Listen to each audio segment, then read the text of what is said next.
220.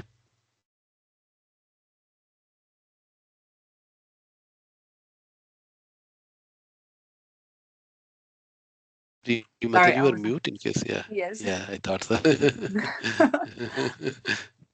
Um, Translation: Observing festivals according to one's wealth, verse 89, illustrated from the Padma Purana. O king, he who performs a festival for the temple of the Lord experiences for eternity a festival in the planet of the Lord.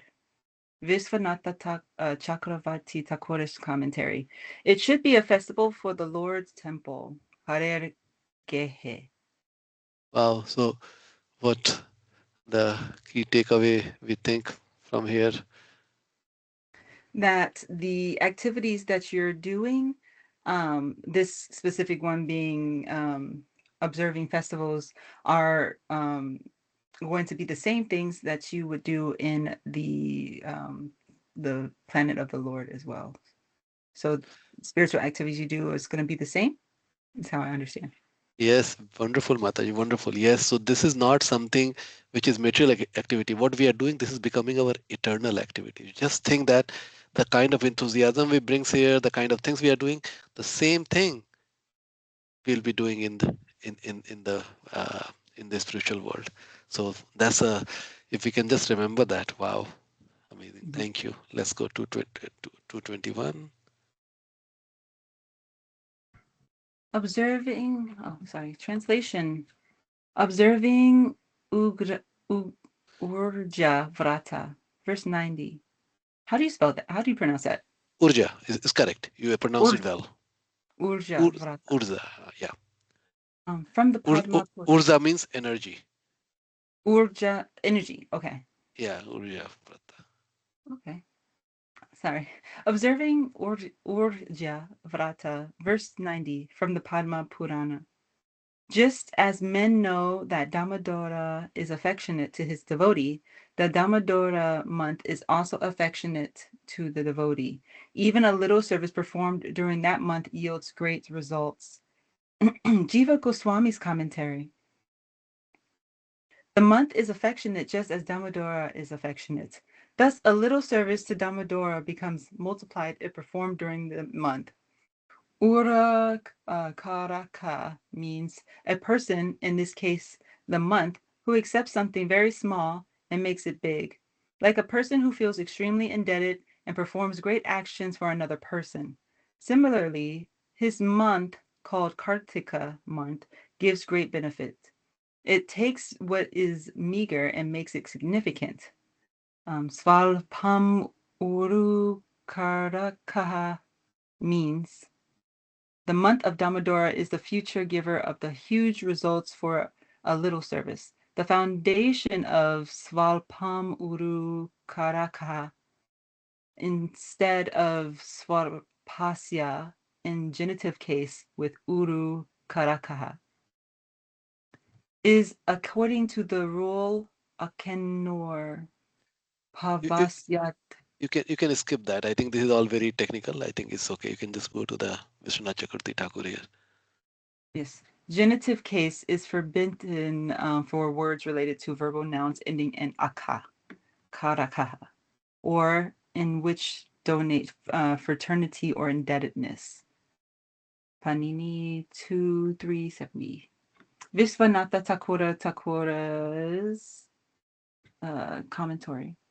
Just as Damodara is known to be affectionate to the devotees, similarly, the month of Damodara is affectionate and yields great results for a little service. Taking the excuse of the little service as some sort of huge debt, the month generously wipes out the debt with great rewards. In the phase Svalpam Apya Uru Karakaha, the use of accusative case instead of genitive case is poetic license. Where there is little service, it can produce huge results. The word karakaha can be taken as karam, which, with verbs expressing possibility, karam can have the meaning of the infinitive form. There is a possibility to produce. Thus, the phrase uru karakaha can mean is able to produce great benefits. The month of Damodara, called Kārtika month, being very affectionate to the devotees, is able to produce great benefits even by only a little service. Okay, what is the main insight? Um, so my understanding is that um, the Lord and the Lord's paraphernalia, or the month, everything is so affectionate that even if you perform a little bit of service, it magnifies into something that's big. And so they were using the Kartik month, which my understanding is that in spiritual world, everybody has a personality, so that's a person as well, right? So that devotee, that month is just as affectionate as Damodara, and the small amount of service that you do to that in that month gives great benefit. Kind of like the Tulsi, when we were talking about Tulsi and how she she doesn't consider herself in that service. She offers, she's here in the material world for us to be able to offer service to Krishna, and that is how he accepts things. And so that's how I see those No, parts no, of it. wonderful. Yeah. So see, what Jeev Goswami is like amazing insight he's giving. He's telling that Kartik month behaves like a person, right? Like if, and so even we are paying very little, but that person Kartik is repaying that in thousandfold. So that's so that the first thing is, of course, which you are telling, right? Kartik month is a person, right? It's a representation of Krishna, and we are paying little bit, and it's the thousandfold return. But the one which key point which is telling that is not that what we are saying is getting multiplied. There is a slight difference. What is telling that the month is so affectionate that it is taking our small thing and then the month is multiplying. So month as a person is multiplying it 1,000 times, right? So that's what Jiva Goswami's insight is. So that tells the affectionate nature of the month. So month is non-different from Krishna in this case, right? So very kind, taking our one dot, making his 1,000 dot. Wow, amazing. Yes, go ahead, Mataji. Translation: respecting the Damodara Vrata and Mathura is glorified in the Padma Puran. The Lord, being worshipped elsewhere, awards material enjoyment and liberation to those worshippers. He does not give bhakti because bhakti controls the Lord. However, men can achieve bhakti to the Lord very easily by serving Damodara during Kartika month in Mathura just once. Okay, now what is the insight here?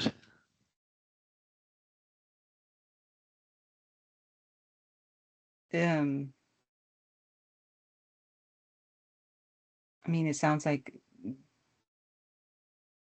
give serving Damodara in what I say Mathura, or the land of where his pastimes are, will allow you to very easily achieve bhakti. So Yes, being so in the it holy is. places. Yeah. Yes, it's telling two things, right? So basically, one can get easily the material enjoyment and liberation, right? Lord can give that easily, but he doesn't give bhakti because once he gives the bhakti, then he's bound by that devotee. So why he would like to get bound by somebody who's not deserving, right? So he doesn't give bhakti easily. But then it's telling about the importance of the place Mathura. It's telling that it's so potent that anybody coming just once and performing the service there will get this Lord's special mercy. The last sentence you see, Damodara during Kartik month in Mathura just once. Right? So it's so potent that going and performing the service in Mathura once will get the bhakti, even though when Lord is not, he doesn't impart the bhakti easily. So yeah, 224. Translation: observing the appearance day of the Lord, verse 90, from the Bhavasyottara Puran. Bhavisyottara Puran. O Janardana, tell us the day that Devaki gave birth to you. O Vaikuṇṭha, we will perform a festival on that day. O Keshava, may you be pleased with the festival performed by those who are completely surrendered to you. Okay, what is the insight here?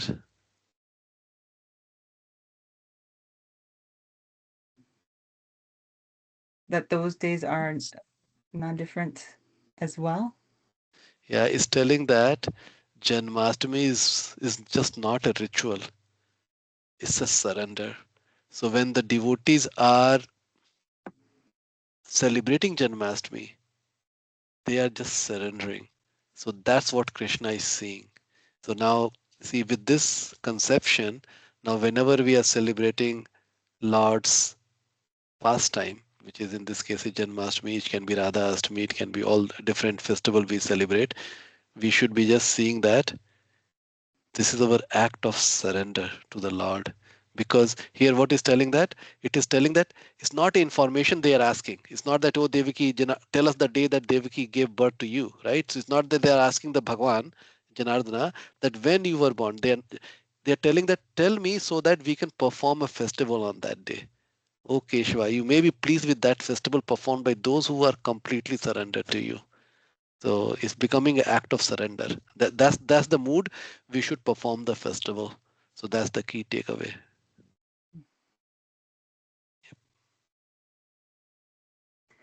Translation. Attachment to serving the lotus feet of the deity, verse 90 from Adi Puruna. I give bhakti and never liberation to the person who is always engaged in chanting my name and serving me as the goal of his life. Jiva Goswami's commentary. Seva priyaha means to take one's service to the Lord as one's goal in life. Mukti means, in context, liberation devoid of bhakti. Sayujya mukti. So what is telling that? He doesn't give. I yeah he doesn't give. I give bhakti, but never liberation. That's isn't that interesting?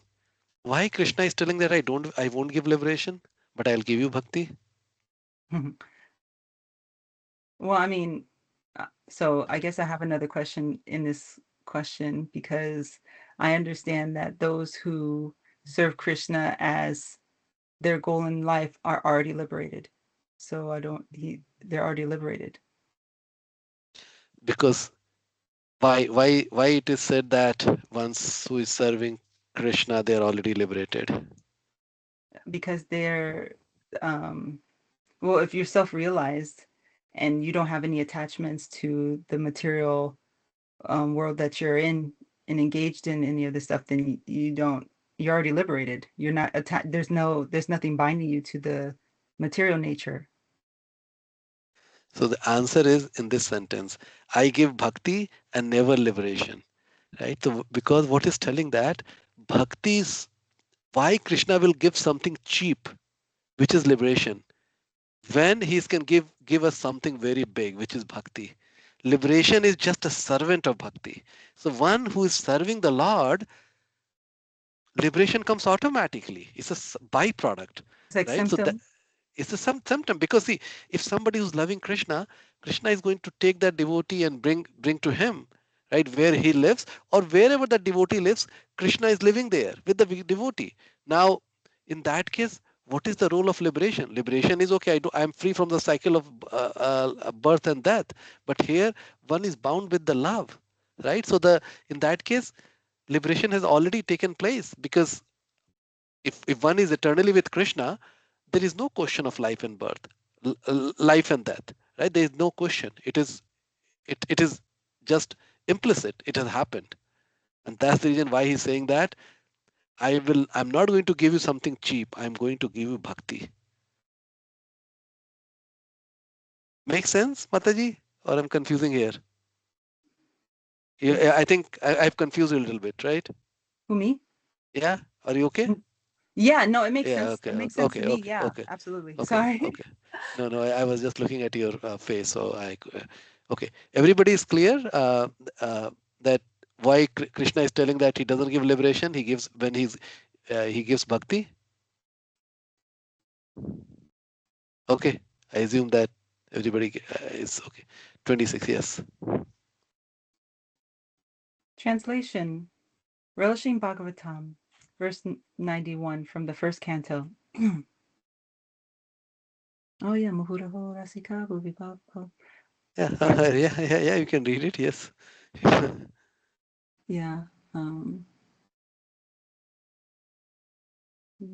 Yeah, so Artha Sri Bhagavatam Yata You- Prati Nigama yeah, Kalpataror Galitam Palam Sukhamukad Amritadrava Samyutam Pi Bata Bhagavatam Rasam Malayam Mahurahura Sika Bhuvipavoko.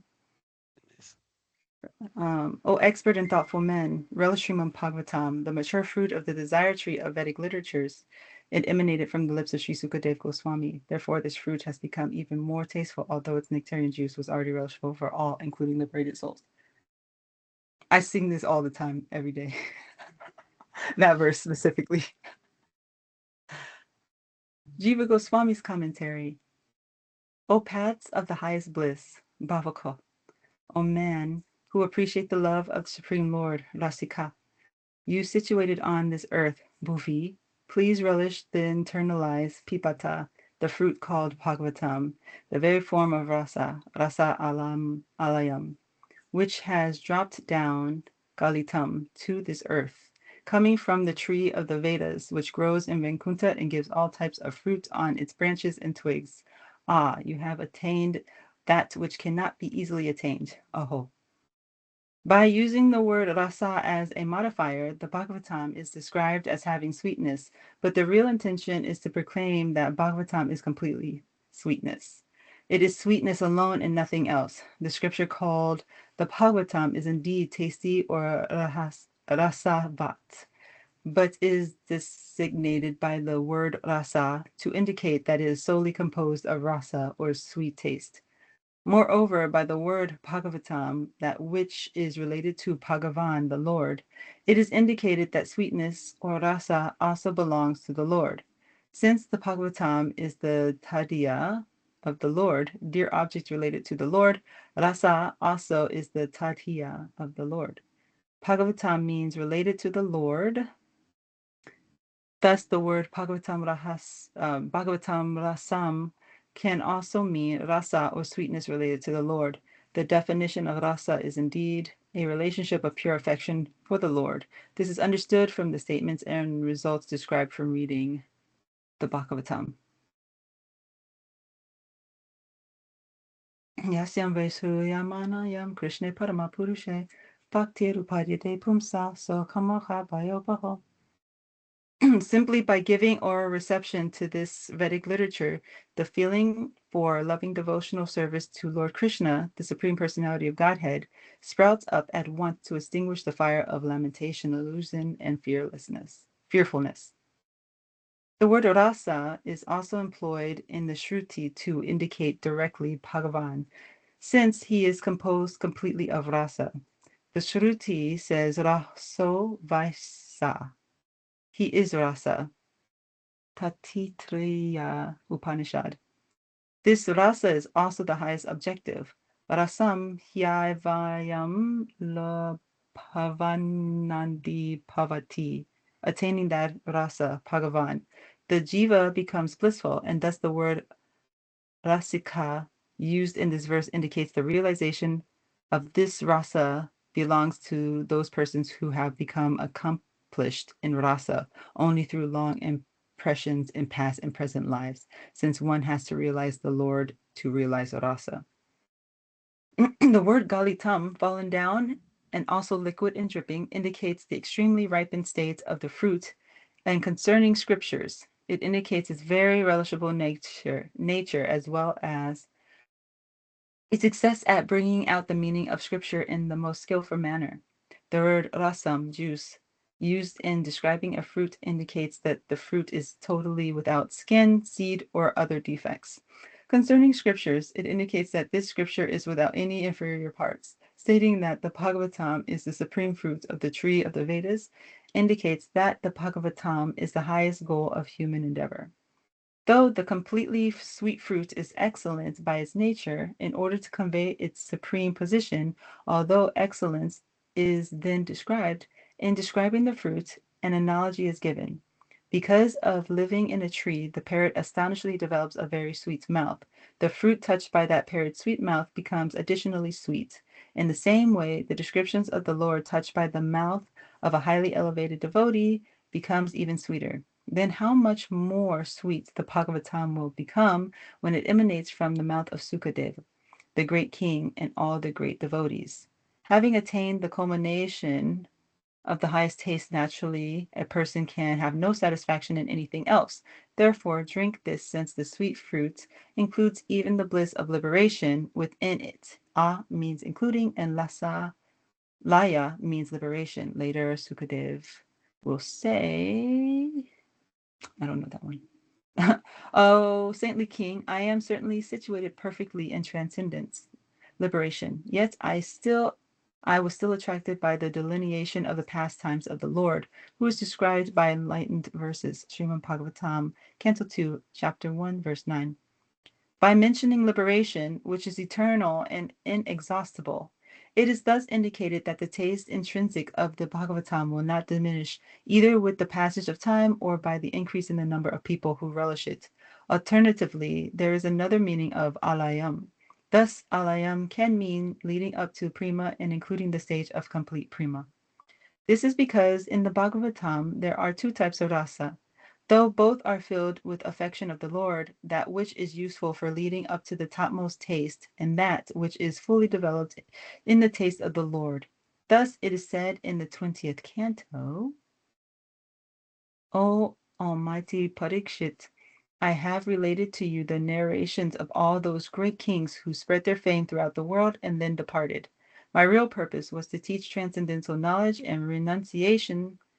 Stories of kings lead power and opulence to those narrations, but in themselves do not constitute the ultimate aspect of knowledge. Srimad Bhagavatam, Canto 12, Chapter 3, verse 14. The person who desires pure devotional service to the Lord Krishna should hear the narrations of Lord Uttama Shloka's glorious qualities, and the constant chanting of which destroys everything's inauspicious. The devotee should engage in such listening in regular daily assemblies and should continue his hearing throughout the day. Srimad Bhagavatam, Canto 12, Chapter 3, verse 15. The verse, having described that Bhagavatam is the general nature of rasa, then indicates the more particular nature of that rasa with the word amritam. Amrita refers to sweetness or rasa of the Lord's pastime. In the 12th canto, this specialty of the Bhagavatam is mentioned. From the beginning to end. Just hold on, just hold on. Let me say it's pretty big. Okay, so let's stop here. So we'll just summarize it. And so see this verse and or just okay, Vishwanath Chakravarti Thakur. Why don't you read the Vishwanath Chakravarti Thakur Mataji here from here? Yeah. Vishwanatha Chakravarti Thakur's commentary. In the previous verse, Canto 1, Chapter 1, verse 2 of the Bhagavatam, the powers of the Bhagavatam to capture the Lord in the hearts, which described. In this verse, the sweetness of the Bhagavatam is described. Nigama refers to Veda. The Veda is the desire tree because it naturally gives fruit in the form of various purusharthas, human goals, artha, dharma, kama, and moksha, which are desired by those who resort to it. However, because of its nature as a tree, being magnanimous, fulfilling everyone's desire, it also gives the fruit known as Bhagavatam, since some people desire that. Bhagavatam also means that which belongs to Bhagavan as the proprietor. This implies that he alone gives the scripture to his devotees, and thus persons other than them do not have the rights to it. Galitam means that it falls down on its own accord when ripened from the tree, but not by force. Thus it is completely full of sweetness. Even after falling from a high position in the tree, it does not break, nor does it lose its sweetness. This is because it comes down from the highest position, from Narayana, to the branch of Brahma, then to the lower branch of Narada, then to Vyasa, and finally to the mouth of Sukha. Thus, without being injured, it is endowed with liquid sweetness like honey. The parrot Sukha has even made an opening in the fruit with his beak by bringing out the sweetness. Moreover, having been tasted by him, the fruit becomes even sweeter. Moreover, it remains unbroken, coming down step by step from the branch of Sutta and others, which is implied here is that without the Guru Parampara, one cannot drink Bhagavatam in its unbroken form just by trying to taste it through one's own limited intelligence. All right. So what's the quick summary? So I understand that the only way that you can know Krishna is by Shastra, Guru, and Sadhu. And so Shastra falls down from the tree as the ripened fruit and passed down through oral reception to through the parampara, and that's how we come to know the Lord and understand His sweetness. Very good. Anybody would like to add anything else? Any other takeaway? Prabhuji, it can't be forced. It's, it naturally comes to the devotee. It can't be forced to somebody. I don't know how to explain it, but that's Yeah, one of the things. Yeah. yeah. So basically, saying Galitam means falls naturally, right? Yeah. It's a ripe fruit that it falls naturally. Nobody's forcing it, like nobody's breaking it. It's so get ripened that it falls naturally, right? And then important point which Vishwanath Chakravarti Thakur is talking about, that how when after falling down, if something is really ripened, it should break, right? It doesn't Mhm. break; it remains intact. And why it Mhm. remains intact? Mm, It is falling through y- modes of Guru. Guru is parampara. So it does coming Guru from Parampara. Narayana to Brahma to Narada to Brahma Vyasa Vishnu to Sukadeva Goswami, right? So Sutta. it doesn't fall down just like that. It will break. It's unbroken because it's coming step by step from the branches, right, of the sutta and others. So it is that's how it is. So that's very important that it needs to be. We can only understand Bhagavatam if we are reading it through the parampara. So that's the other way to, because then we are receiving it. It's not otherwise it we won't be able to understand. So that's Galitam. That's very important. And the other part was Sukha Mukha. Sukha Mukha. Jiva Goswami is telling that how this parrot is living in the tree, and because the parrot is living in the tree, the parrot beak has become sweeter because it's always eating from the tree, and tree is very sweet. And now because the beak has become sweeter, when it breaks into the fruit, that sweet fruit, it becomes even more sweeter, right? So that's the it becomes Sukha Mukha, right? That's the region. Like, so Sukadev is, and the practical understanding is Sukadev Goswami is adding his own realization, right? So of course it's sweet, but then he adds his own realization, which makes it even much sweeter. And then Rasamalayam, what Jiva Goswami is further telling that it just is just not about rasa. Bhagavatam is not just about rasa. So Bhagavatam is not talking about rasa.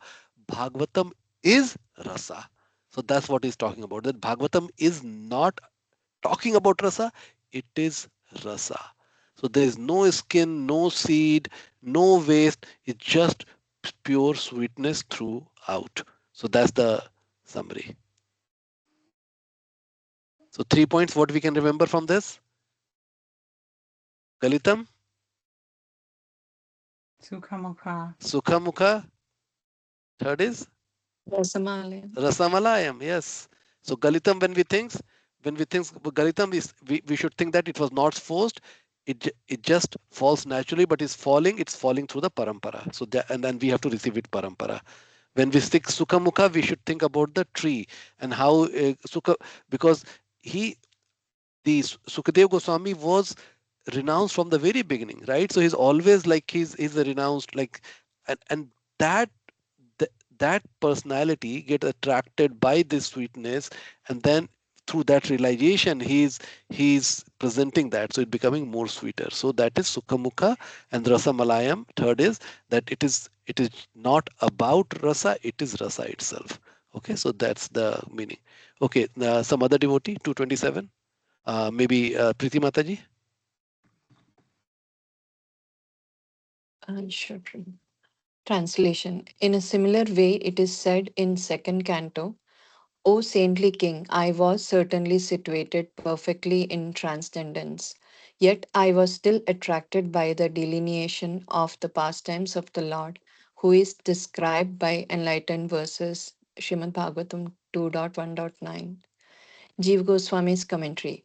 Nirguna means nirgunya, indicating self interest. It refers to absorption in the impersonal Brahman. Vishwanath Chakravarti Thakura's commentary. You are the famous Shukdeva. Being fixed in realization of Brahman from birth, you left the house and wandered about. You could not even learn anything from your father. Why is it that you speak now? This verse answers.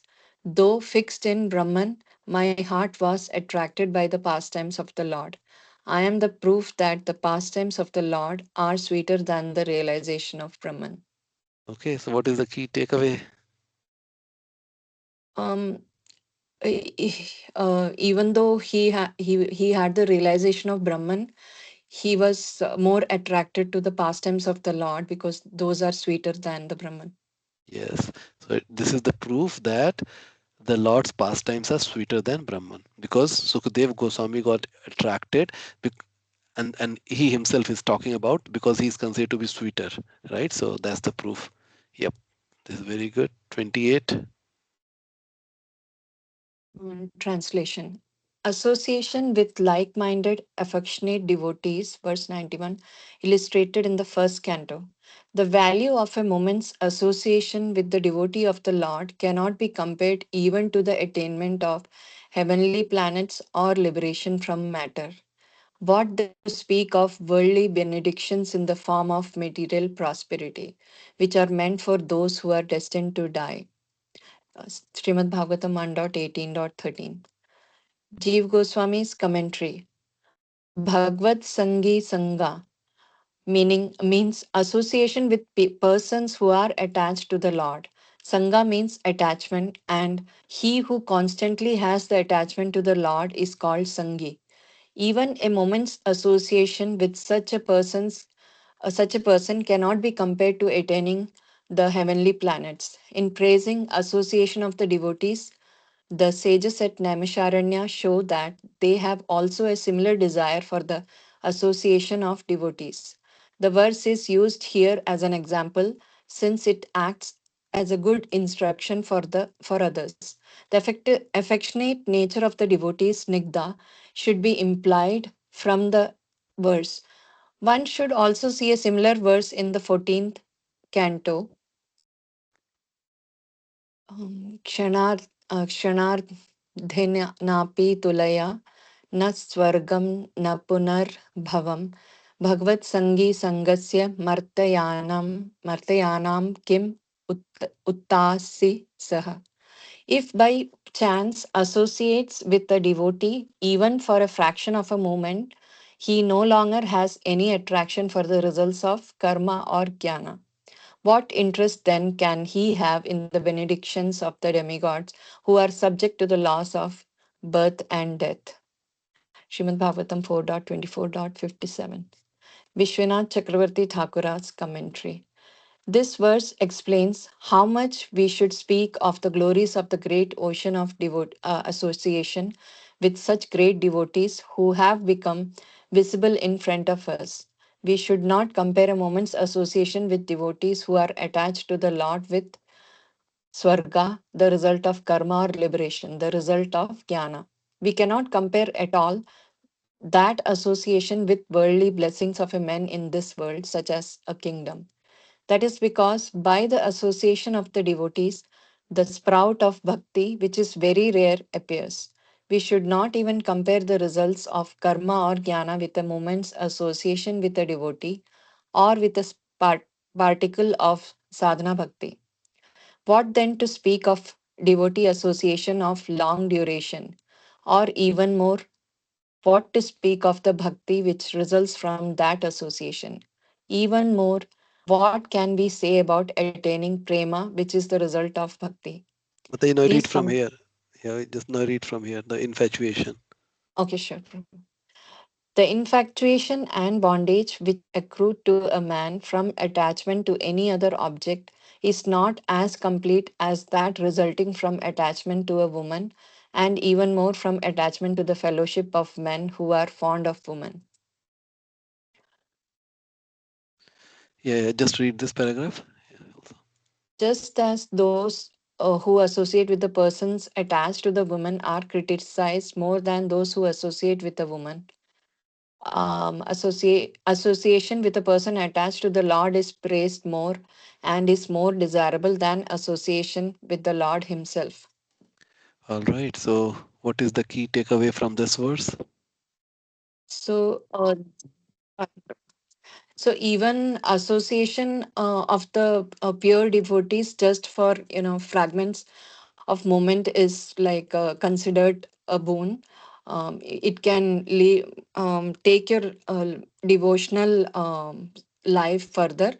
Prabhuji, the example came to my mind was Narad Muni when he was young and he lost. I think he used to serve the Brahmanas. That's when he got the devotion, and next life he became he got the devotion. So like every moment, even a fraction of moment, you can progress so much in devotion. So if so they um, Vishnu Chakrathi Thakur is saying like what to speak of people who are spending like few hours or more than few hours, or who are spending like long hours, long association. What to speak of them? What can they gain? We can't even say that, like comparison. Yeah. Yes. Any other points? Anybody else? I do have Prabhu, but yeah, if another No. Yeah, anybody else go ahead. wants to. So association with the woman, that's the last point you pointed out, Prabhu. Who associate the persons who associate with the woman are criticized, but the persons or the attachment to the woman is considered more than who are associated with the women. Similarly, like the devotees who are associated with the Lord are considered more. I don't know how to explain, but Yeah. the the relationship is considered more sweeter than Lord Himself. Yeah, The so association. yeah, yeah. So the key analogy is just like it is said that it is more dangerous to associate with a person who is associating with the women than compared to directly to the women. So that analogy is being taken and compared that similarly associating with the devotee is much higher, more sweeter than directly associating with the Lord, right? So that's, so it is just contrast, like just the opposite contrast which is being made here.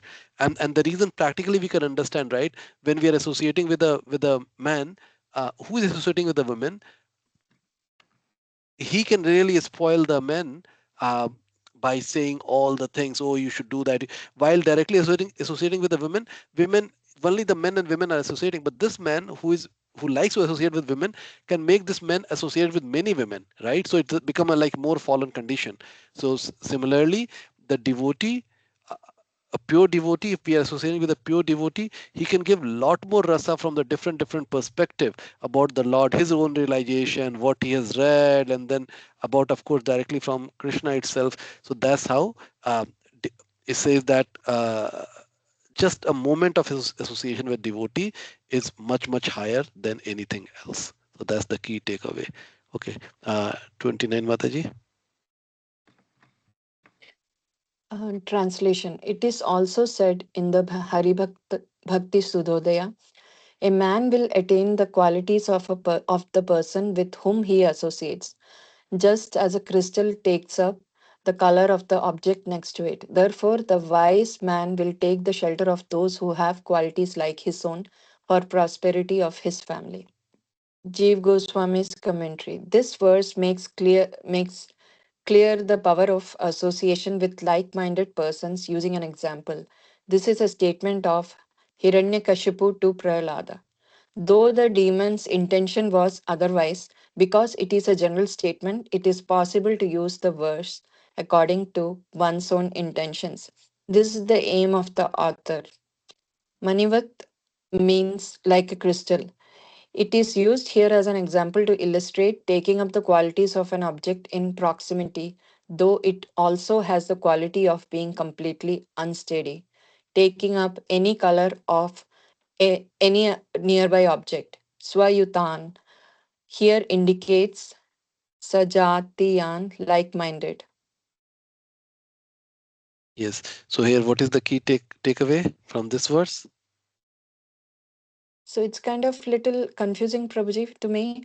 Like Okay. obviously, so like the main thing we say is association. We need to have association of devotees so that we can get guidance and we can have devotion, path clearly. If we associate with material people who are into material world, those Mm-hmm. qualities will come into us. But then the example given here is about Hiranyakashipu and Prahlad.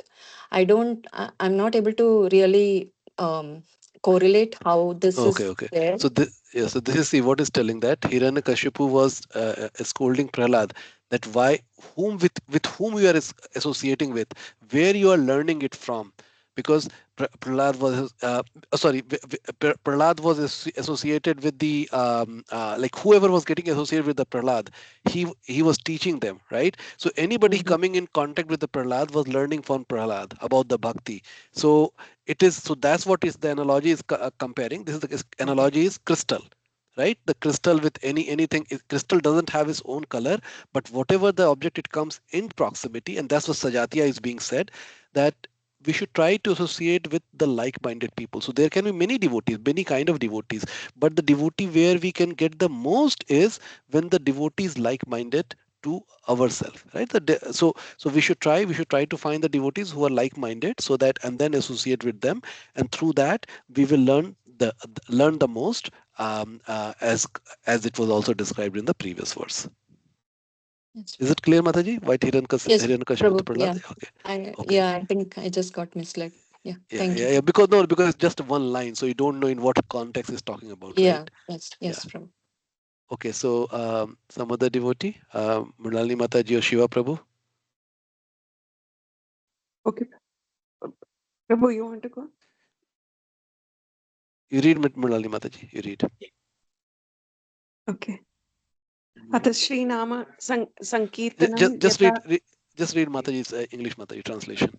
Translation. Chanting the Yeah. name of Lord, verse 92, from the second canto, O King, constant chanting of the holy name of Lord after the ways of the great authorities is the doubtless and fearless way of success for all, including those who are free from all material desires, those who are desirous of all material enjoyment, and also those who are self-satisfied by the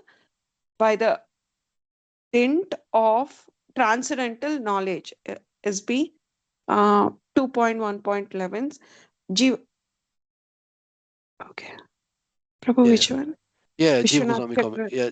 Yeah. Jiva Goswami commentary. Jiva Goswami Okay, commentary. just hold on. Yeah. Okay. No. Leave the He Jiva just Goswami all commentary. talks. Yeah. Yeah. Yeah. Yeah. Go to the Ichatam, Vishnu Chakra. Yeah. no problem. Go to Ichatam the. refers to those No, Mataji. desiring material satisfaction. Skip Jiva Goswami. I'm saying read the Vishnu Chakravarti Thakur from here. Um, Vishwanath Chakravarti Thakura's commentary. It is understood from this scripture that bhakti is the method among the angas of bhakti is one of them ascertained as the king. This verse answers chanting the name of Lord is the principal method among all the angas of bhakti. The chief ones are hearing, chanting, and remembering as mentioned in the verse. O descendant of King Bharata, one who desires to be free from all miseries must hear about glorify and also remember the personality of Godhead, who is the super soul, the controller, and the savior from all miseries. Among those, three chanting is the chief among the different types of chanting, glorifying the names, pastimes, and qualities of Lord, chanting the name of this Lord is supreme. The phrase Nama Nam Leave that, Mataji. Leave that. And now, you can read this paragraph, the last paragraph. then it is not the highest process for both sadhakas and siddhas. The answer is given. It fulfills everyone's desires. Nirvidya mananam means those who are free from all desires, even from the desire for liberation. Thus, it refers to the devotees. Ichatam means those who have desires for swarga or moksha. Yoginam Just okay, refers Mataji. Just to yeah, just okay. So I think those are all technical. So what is the key takeaway from this verse? of all the angas, chanting the name of Lord is the most supreme anga, because it'll also make us uh, even moksha also we feel it very down. Yes, so moksha is always down. Yeah, we heard right that. So, but see Yeah. here, Vishwanath Chakravarti Thakur is further saying that, right? So, of all the angas, three are the primary ones. Which are the three primary ones he talks about? Vishwanath Chakravarti Thakur, Chanting, Shravanam, hearing, and Shravanam, Kirtam, and Smaranam. Kirtana, Smarana. Smar Yeah, remembrance, right? So, Remembrance. hearing, chanting, and remembering. So these Yeah, three are primary. Then he's telling of the three, which is primary, chanting is the top. chanting. Yeah, Okay, and then he's telling chanting are all multiple the type. chanting. What are the Yeah. multiple type of chanting?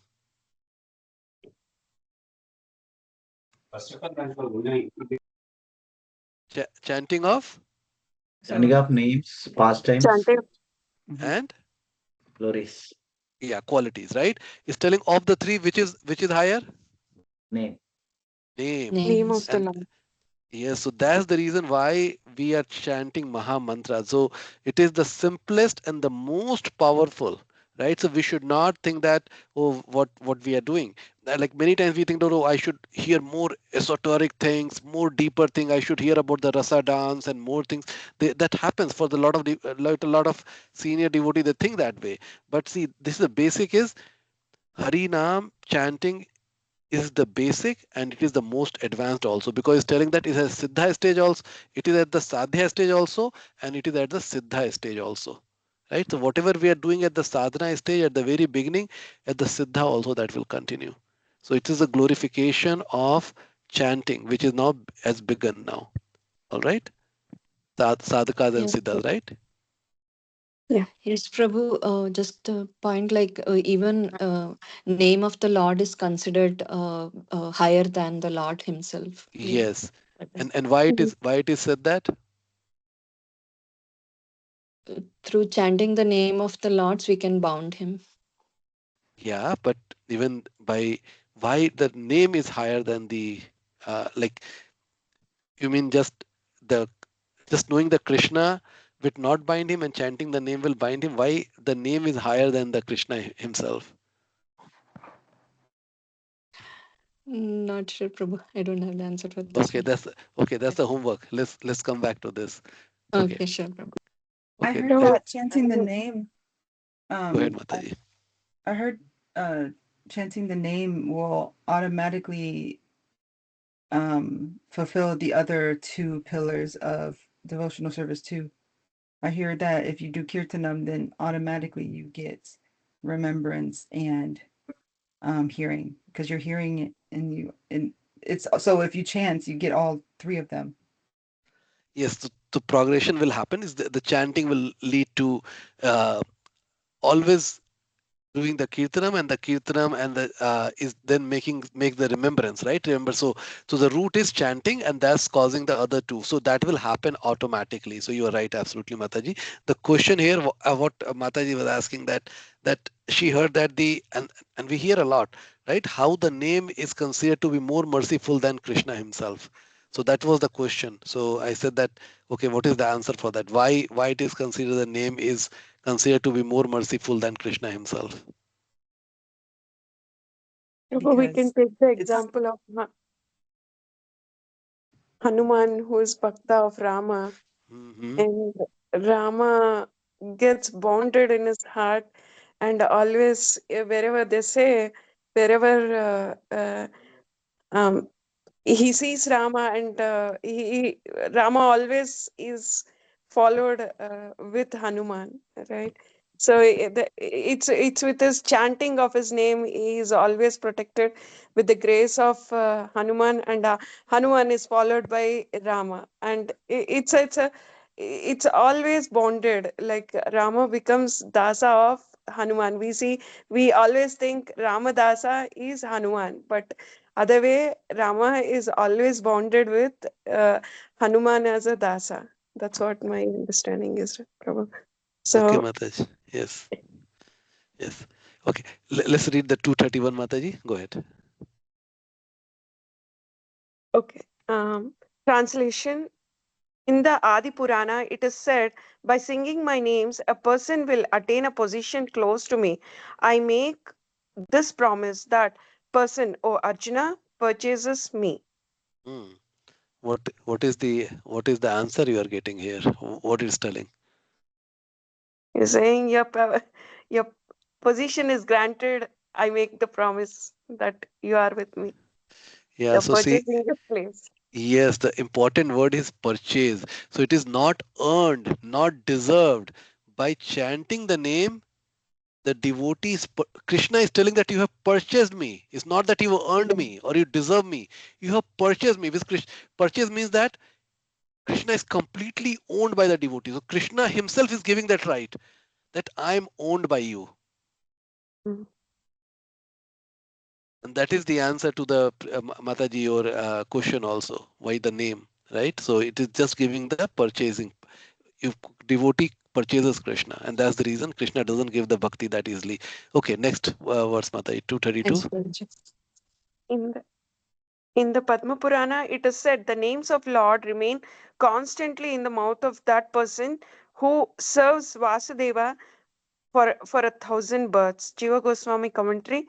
In order to increase that person's eagerness for devotion, the Lord, by his own will, will make that person take repeated birth. Okay, what is the takeaway from here?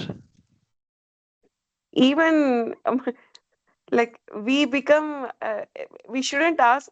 This is what I understand, Prabhu. I used to think attaining moksha is our ultimate goal, but moksha is not the goal. If we are expecting moksha, we are just getting detached from the Lord.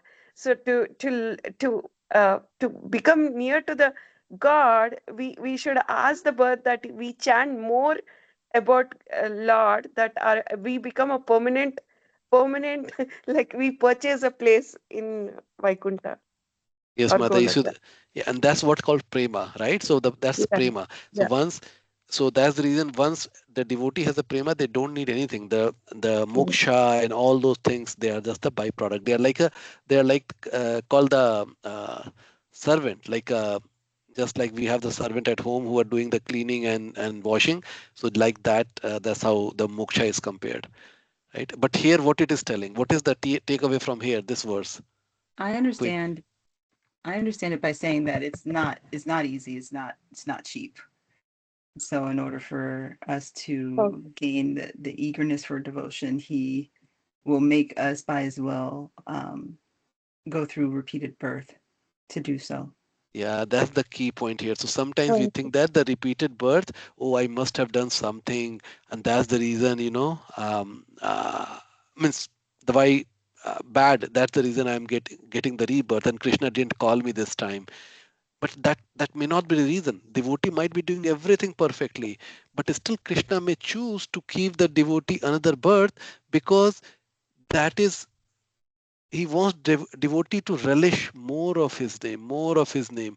So sometimes Krishna may do that, and the de- and that's the reason we see that some devotees, like, who are never exposed to Hare Krishna, but suddenly they start chanting, and when they chant as if as if they have been chanting for many life, and that's true, right? So this is the another way the Lord gives mercy, that in some cases he allow us to take the birth again so that we can relish more of his name. Okay, so that's another way. So sometimes Lord will call devotee immediately, okay, come. Sometimes he will allow us to take more birth so that the devotee can do more seva and more sadhana and get more perfected before Krishna calls him.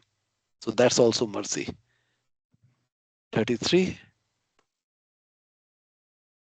It is also said in the Padma Purana, the name of the Lord fulfills all desires like Chintamani. It is very form of Krishna. It is form of consciousness and rasa. It is complete, pure, and eternally liberated. This is because of the non-difference of the name and Krishna. Jiva Goswami commentary.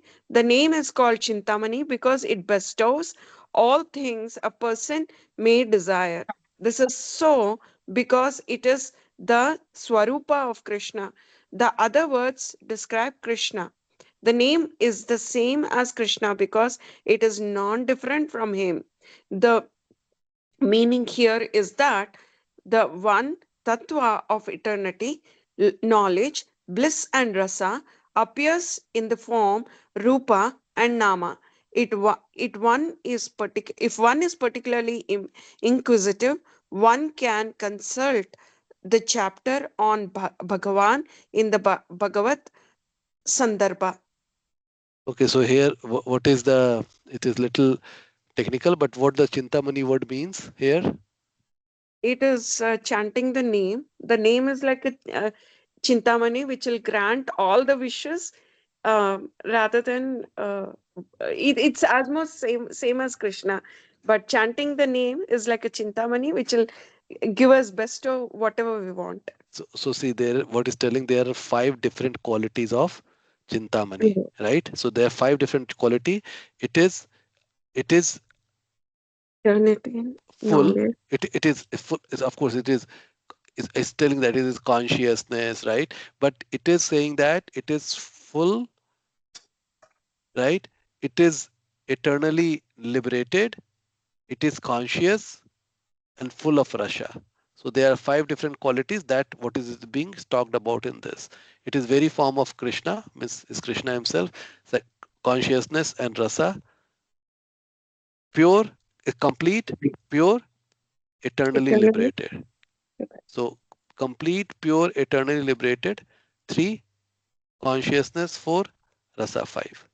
So 5 different qualities of the Chintamani. That's what he's telling. Chintamani is consciousness itself. It is a rasa, right? So one is getting the rasa, and it is complete, it is the purest, and it is eternally liberating. Okay, so Shiva Prabhu, 34 to 37. Prabhu, I'm sorry. What is the fifth one, Prabhu? Consciousness? Consci- Eternity? yes. Consciousness, rasa, complete, pure, and eternally liberated. Okay. Okay. Okay. Okay, Prabhu, 34 to 37. Also from the Padma Purana, Krishna and his names cannot be grasped by the material senses. But when a person develops the tendency to accept the Lord's name and form, Krishna then spontaneously appears on the tongue and in the other senses. Jiva Goswami's commentary. Sevonmukhe means inclined to accept the Lord's name and form. He indicates accomplishment. There is a description of Bharata as he gave up the body of a deer. This illustrates the spontaneous appearance of Lord's name. He gave up his body of the deer while smiling broadly, saying, all respects to Narayana, the Lord. There is also the case of Gajendra. Thereafter, the king of elephants, Gajendra, fixed his mind in his heart with perfect intelligence and chanted a mantra which he had learned in his previous birth as Indradumna and which he remembered by the grace of Krishna. Okay, so what is the key takeaway, Prabhuji?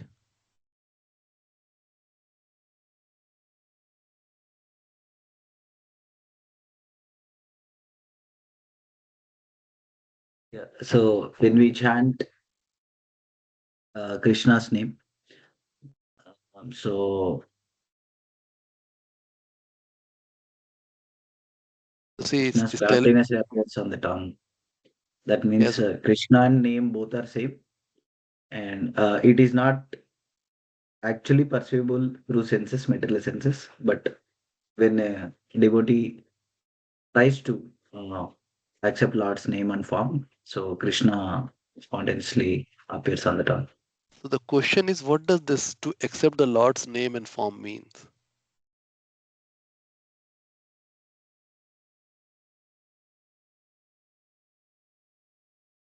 Accepting means, Prabhu, like here, multiple things, Prabhu. I think the complete faith that Krishna's Krishna and his name both are same, and the desire to glorify his name or chant his name, and believing completely God as a personality, uh, um, Satchidananda Vigraha.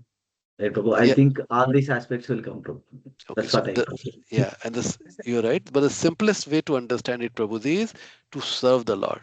To accept means to serve the Lord. So his name and form cannot be understood just if I keep chanting. I won't understand it if I'm not doing the service. So that's the reason he said that start doing the service. So when we are doing the service and then chanting, then what happens? The name will appear spontaneously. And that's what Jiva Goswami is giving the two example of Gajendra and Bharat Maharaj, that how at the end of the life they can they can remember it spontaneously, even though they were not chanting at that moment, but when the problem came, they can recall it from the previous life. It came spontaneously, right? So the service, because they have served the Lord. So what is the practical aspect is that while we are chanting, we have to serve the Lord. If we don't serve the Lord, then Lord's name won't appear. And what is the reward? If we are serving with sincerity, it will start appearing spontaneously. Okay. So last two verses, Prabhuji. Translation: residing in Mathura, illustrated in Padma Purana. Liberation is the greatest result that can be obtained at other holy places.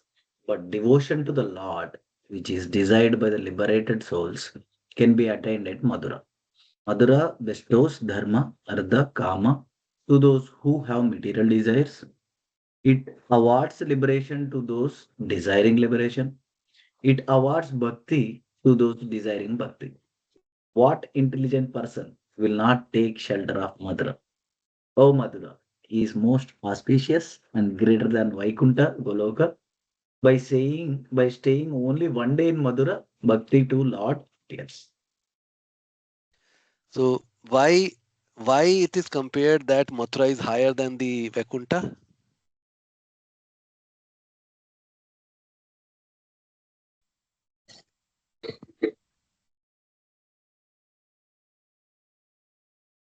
I It think is Mathura is a Mathura whole region, Prabhu. Yeah, As yeah, a but why it is program, high? But why it is higher than Vaikuṇṭha? It's somewhat like a replica of Goloka where Krishna had his previous pastimes. Yeah, so see Vaikuṇṭha, just like so Vaikuṇṭha is a reason where there is a Goloka, right? So the answer is much simpler actually. See, Vaikuṇṭha. So once the devotee goes back to Vaikuṇṭha, right, they will be doing the seva there and they will be continuing their sadhana. So what they will be getting in Vaikuṇṭha, the result of their bhakti.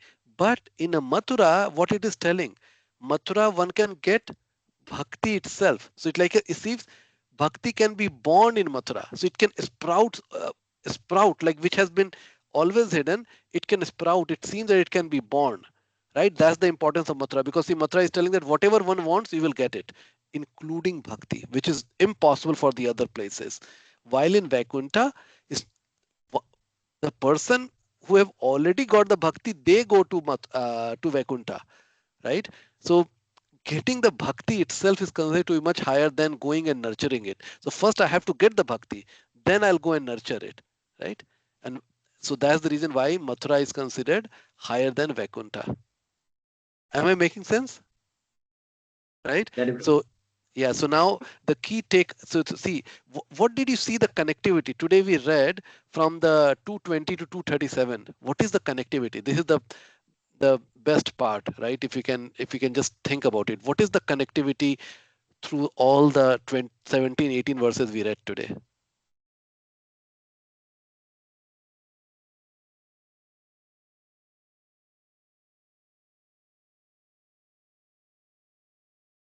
So let me give you the hint. It started with the Association, chanting. go ahead. As- So we talked I about the think, festival. Okay, go ahead, Prabhu. Go ahead. sorry, bro. Yeah, you No, give no, the no. I input want to from hear when. from you, Prabhu. I want to hear your insight. Go ahead. Prabhu, I think like yeah, festival part I missed, but the association and through association, I think we can uh, receive the knowledge about Krishna, and when we pick up or incline to Krishna, I think we do kind of service, and we'll get to the Mathurā where the bhakti starts, and he will evolve, Prabhu. I think some kind of stages, Prabhu. Okay, okay. It's, it's not even the stages actually. Any other thought? Just think about this. Is amazing. It Means gives yeah. Go ahead, Mataji. it It gives is the a culmination of ABC. everything in the place, bro. I think Mathura is a place where everything, all the other things will happen. All the festivals happen, association will happen, chanting happens, probably, bro. Okay. Now let's hear from Mataji. Yes, Mataji. Go ahead. It gives the ABCs of the like get the association flows into the book hearing through the Guru Parampara makes it more we become more knowledgeable, and then we start chanting, and ultimately reaching to Goloka makes us make us more like knowledgeable, and the spark comes in us, and we become enlightened that we should take this path, and there our journey is already established, Prabhu. This is what I understood. Okay. Okay. So you are thinking it's like a more like a we are getting into one, just like Shiva Prabhu is telling that one is leading to other is leading to other, then we go and get there. Yes, That's how you are all are thinking. Okay. connected. Okay. Yeah. Okay. And any other thought?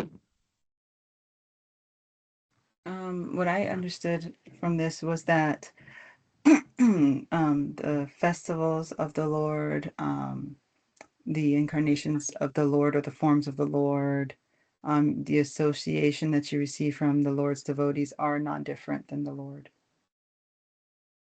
Very good. So see, I'll give you one insight here. See, it seems that Krishna has arranged multiple paths for us to reach him. We can reach Krishna through festival because it's telling that if we are celebrating the festival, it's just like surrendering. So whatever we do, we'll reach Krishna. So through festival, by celebrating the festival nicely, one can reach Krishna. Then he says that Damodar month. Oh, we do little, the month gives as a person thousandfold that, a thousandfold, and it brings us in the fold, right? So the month can also bring us to him. And then holy places. We talk about the holy places, any holy places, especially Mathura, we go back to Krishna. We're telling them, okay, now it talked about the scripture also, right? That how scripture is is rasa itself, right? It's not it's about rasa, it's rasa itself. So through scripture also one can get to Krishna. Through names one can go to Krishna.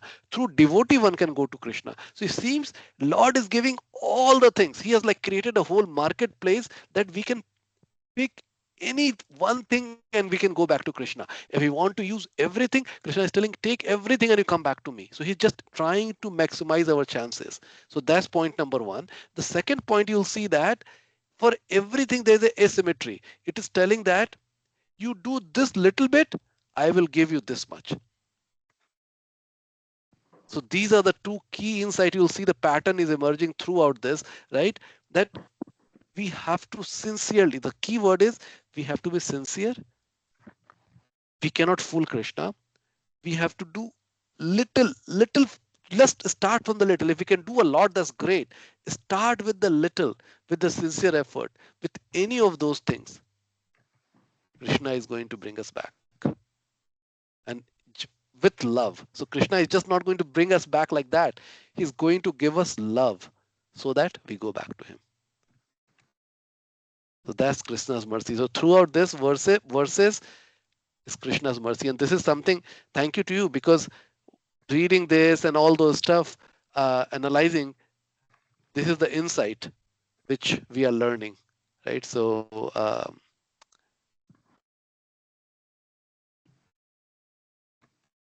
makes sense, Prabhu Mataji? Oh, definitely, Prabhu. Yeah, I think the first point is more weightage. I think Krishna is increasing the probability of our options to go back to him. Yes. And It's giving multiple paths for us to go back. Each of the path is potent. Each of the path is potent. Is not one is better than the other. Each of the path has the capability to take us back and give us the prema. And then the payment for that path is pretty small because the reward is uncountable. Uncountable. So that's what I we heard should. one analogy, Prabhu, for this one, like from different devotee. So he tells like if you are inviting somebody to your home, okay. So what you simply you'll call and invite, or you will go and give invitation card and come back, or sometimes you will arrange yourself how to come, and you will also do the arrangements while travel, or you will give company to come back. So many things will be there. How care you will give the person you want to come to your home, right? So the Krishna is giving that many options. He's giving the association, he is feeding you, he's making arrangements, and he's giving offers to buy the tickets, pro like festivals and month period. So like that, so many options, so many levels of cares he has been giving. It is up to us that he's inviting. The invitation is there, arrangements there. How eager we are to go back. That is the only thing. Yes, Prabhuji. Yes, yes. And the other insight I got from the class was actually this that the Damodar. So we always heard right that Damodar month is the like a bumper sale, right? The sale is going on. I never really followed like what is that. So today by reading this, it is telling that how the month is a multiplier, right? So we are doing whatever little we are doing, month itself is taking it and is multiplying it and giving it as a result, right? So month is the mercy, right? That's so that was also very insightful for me to read that. Thank Maybe you. sometimes we practice whole year to practice do perfectly on that month, Prabhu. So so that we'll do the So now, maximum. yeah, so now Damodar month will be coming, so this time we should go with lot more sincerity, the mood and everything. All right, Prabhu. Sorry, we went little longer, but we started little late today. But I Sorry, I wanted to was finish. late, Prabhu. No I worry, no, had Mataji. Everybody was little late today.